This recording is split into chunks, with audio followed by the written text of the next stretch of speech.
man grabs at his head, the pain that fills it so intense that he nearly collapses back onto the ground. Slowly, the agony begins to fade. He leans up against a tree and waits for the last of it to pass. That was the worst migraine he had ever experienced. He doesn't know where he is. Looking around, he finds that he's standing in a small graveyard in the middle of a forest clearing. Confusion fills him as he sees his name written on the nearest tombstone, and the hole he had crawled out of in front of it.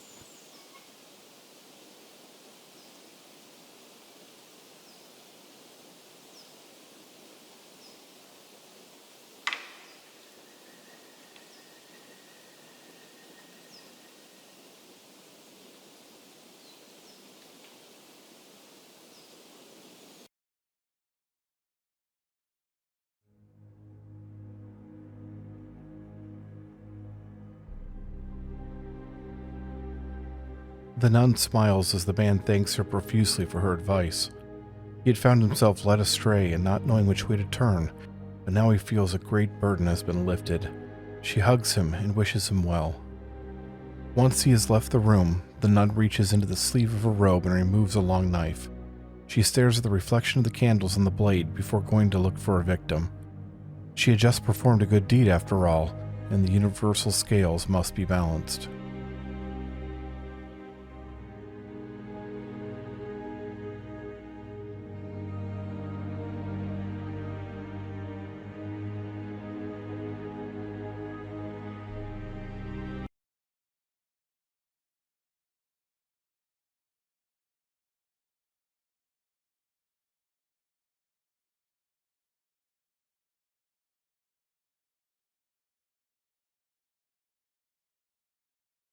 The man throws open the window to let in the bright sunlight. It is a wonderful summer morning, and he's determined to not waste a second of it. The window looks out over the sparkling bay of the small Spanish town. He savors the view as the pleasant sea breeze washes over him. He had thought many times that he would never have a place like this to call his own, but he was glad to have been wrong. And all it had taken in the end was the willingness to slit the throats of the owners as they slept.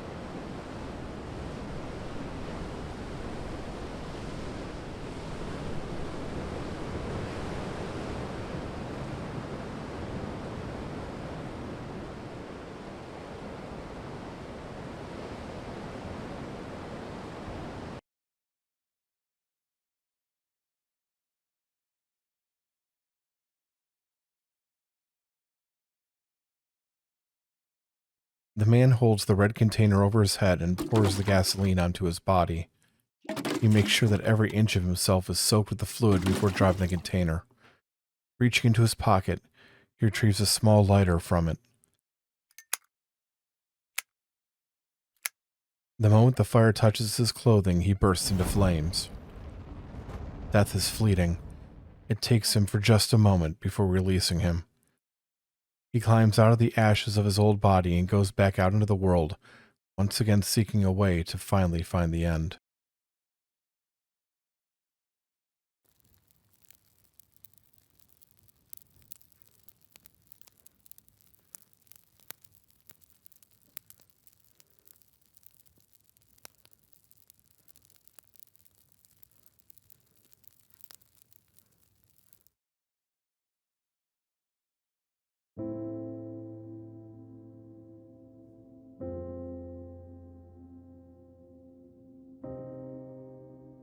The killer pulls back tighter on the garrote, feeling the last of the victim's strength draining away. The man put up a better struggle than he had assumed, but it was finally over now.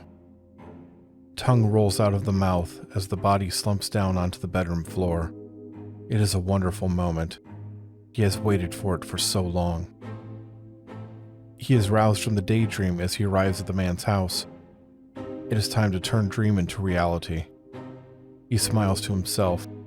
Tonight his patience will be rewarded with all the man has.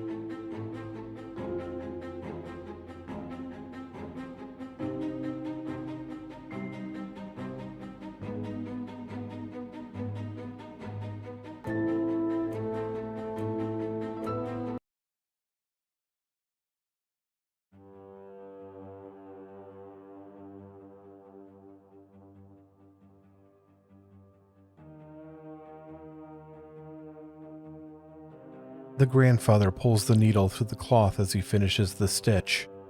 With a smile of encouragement, he hands the material over to his grandson. The boy is clearly nervous, but he squares his shoulders and slowly pushes the sharp point into the cloth. His first stitch is a bit uneven. Each one he makes is better than the last, though, and soon he has successfully completed the first section of the robe. Grandfather sits back and watches with pride. Tonight, when they go door to door to perform their parts in the culling, the boy will look perfect.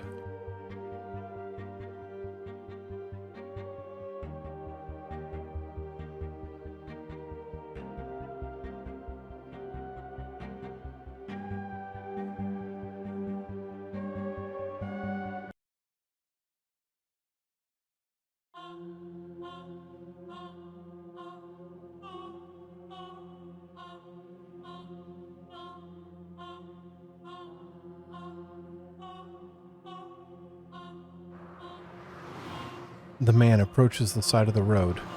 He stops as the metal barrier separating the woods from the busy highway. The section of road that he's near is on a curve, and with the heavy forest, the oncoming cars can't see anything on this part of the street until they're right on top of it. He looks back at the woman standing just inside the trees, silently begging her to stop making him do this. She shakes her head, tears streaming down from his eyes.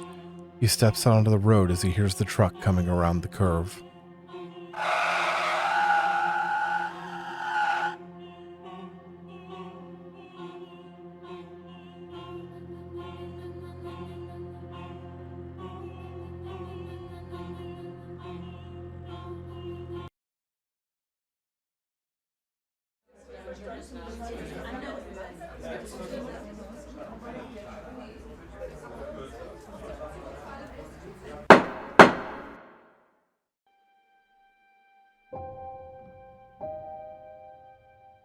The man thinks only of his daughter as the jury foreman reads the decision. He already knows the verdict. The prosecution has bungled their case, and now his girl's killer is going to walk free because of it. He retrieves the small doll from his pocket. The strange woman that had sold it to him had assured him that it would work. He had believed her. He grabs the doll's head and pulls it free from the body. There are screams throughout the courtroom as the defendant's blood erupts from the hole where his own head once was.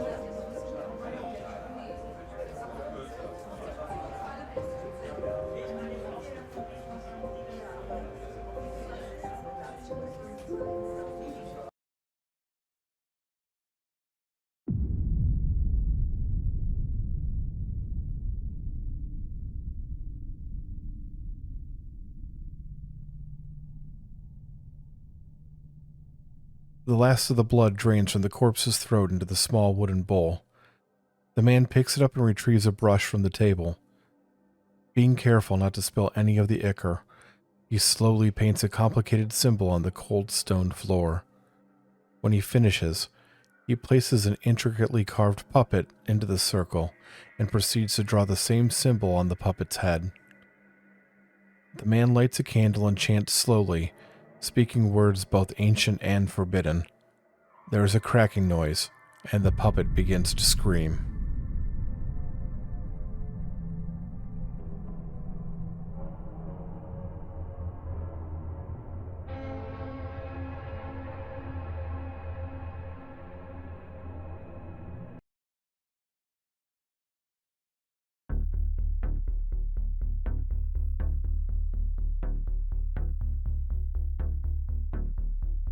It had taken a while to set up, but the man was finally ready to begin.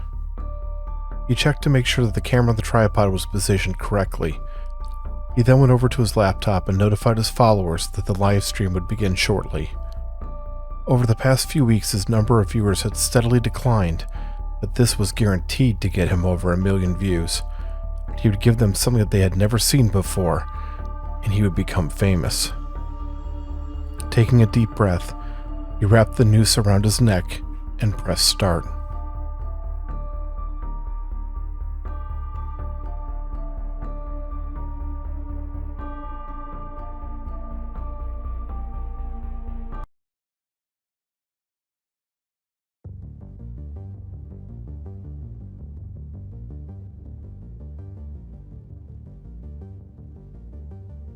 The small boy pulls on the wooden boards, but he is not strong enough to move them. He frowns as he considers things. His mother had once needed to remove some siding from the house, and she used a hammer to do so.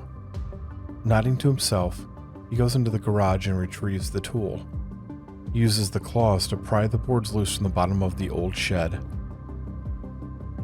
A girl, so pale that her bones are visible through her translucent skin, pulls herself out through the opening. "Now," she says with a wicked smile, "let's go play."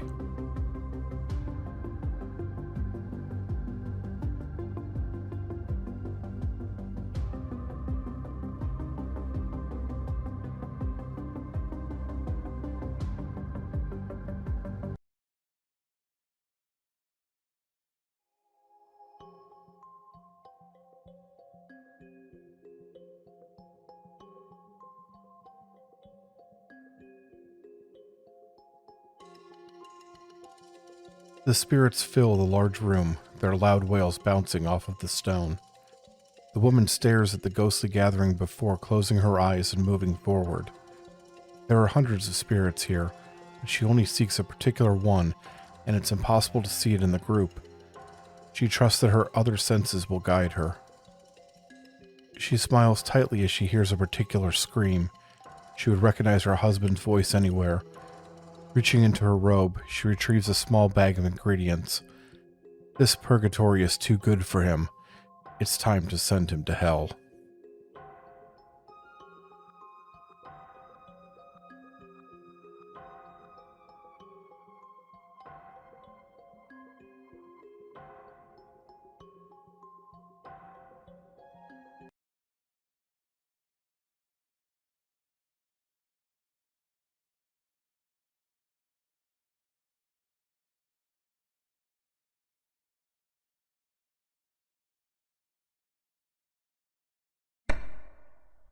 The man-like creature in the suit walks slowly, the cane that it clenches in one hand tapping on the hard floor as it moves. Where its face should be is smooth and featureless skin. It uses the tip of the cane to assist in moving around the room without walking into the furniture. In its other hand is a curved hook that drips blood onto the carpet. Every few steps the creature pauses to listen intently. It can't see, but its hearing is acute. Behind a chair, the boy clamps his hands over his mouth, trying to stay silent.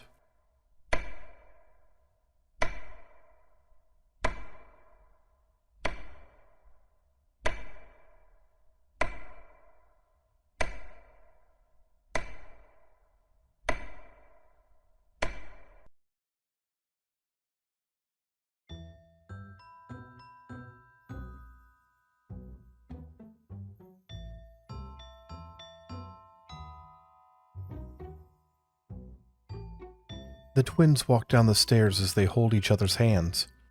The boy tells his sister a silly story as they descend from the second floor. She smiles and giggles before asking him to tell her another one. At first he hems and haws in jest, before giving in and creating another story on the spot to keep her amused. As they go down the stairs, they leave red footprints on the white carpet. It's unfortunate that they got their shoes messy, but it could have been worse. Their parents' blood could have gotten onto their nice clothing.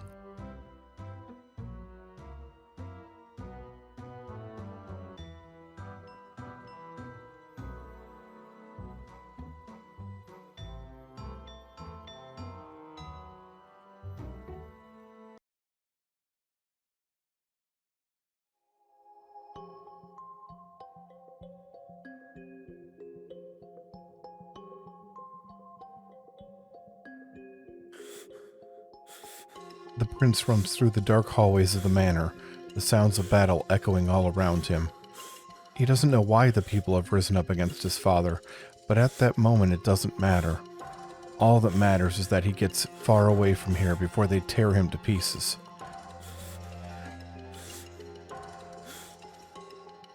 He rounds a corner and finds himself face to face with a man. The man's throat is torn out, and blood and gore covers him. He moans and reaches out his arms as the prince turns to hurry down a different passage.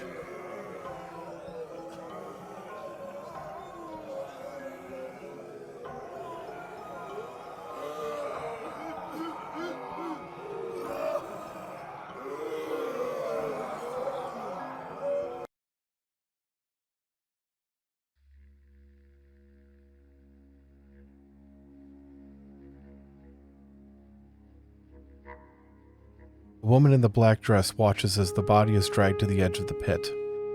The hooded person raises the corpse and places it onto one of the many hooks hanging over the crater. The figure cuts open the body so that the blood flows freely from it before pushing the hook out further over the pit. Dozens of carcasses are suspended from the hooks and chains, their ichor dripping into the pond of blood. The woman disrobes and steps into the pool. Her offering is good, and her god will make her young once again.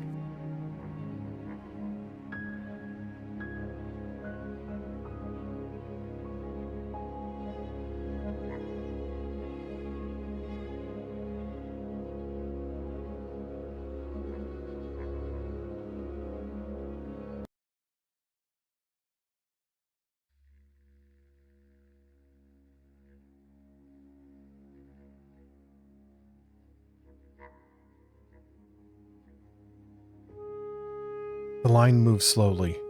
Each person steps forward at the same time in lockstep, calm and expressionless as they take part in the procession. They come from all walks of life, each with a different background and personal story to tell. Some are among the wealthiest in the world, while others live in poverty. All races, sexes, and creeds are represented. At this moment, in this line, all are equal. The great beast maw is open, and it consumes each person as they step inside. All humans are equal, and all taste the same.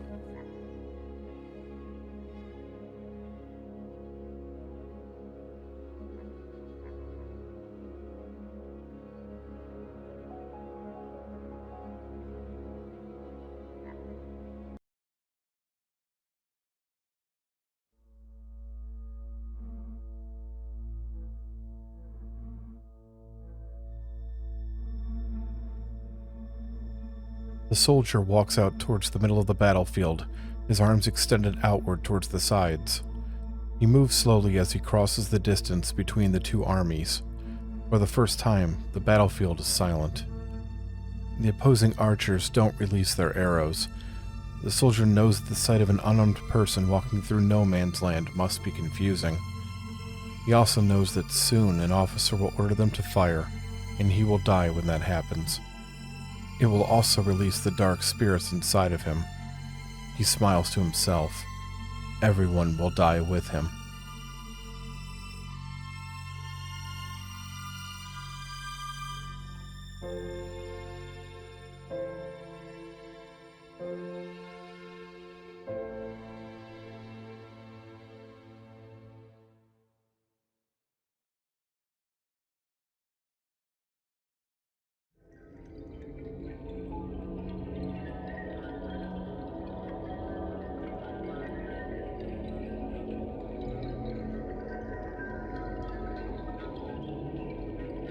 The monk sits on the hard stone floor, feeling the cool mountain air flow across his skin as he slowly inhales and exhales.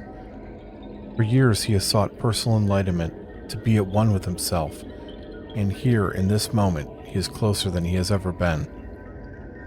His emotions have often been at war within him. To find his true self, to know who he truly was, would be a blessing beyond any other that he had been granted. He opens his eyes. He knows. He is the darkness, and all shall be consumed.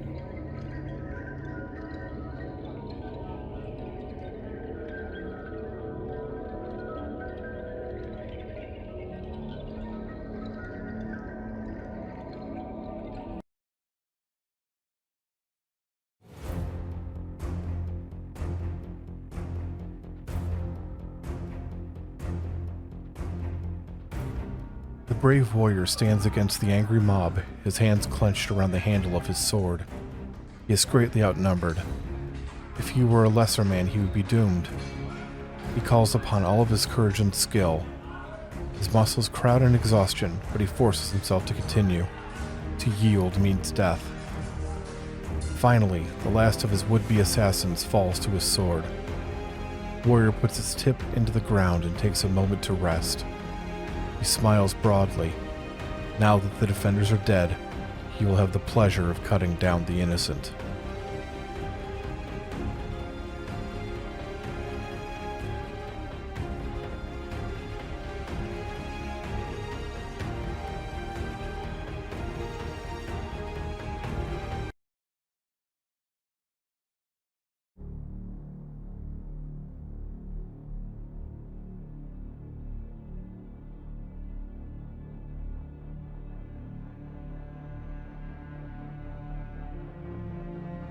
The man stands in the middle of the forest clearing, his face turned upward towards the silent, cold moon. It shines down on him with its white light, full and large amongst the stars. That light fills him, and he feels it burning away the shadows inside of him. The release is incredible. He falls to his knees in joy, tears of gratitude streaming down his face. He barely notices the pain as his back begins to split open. A man, frail and sickly, has entered the clearing. A wolf, powerful and healthy, leaves it.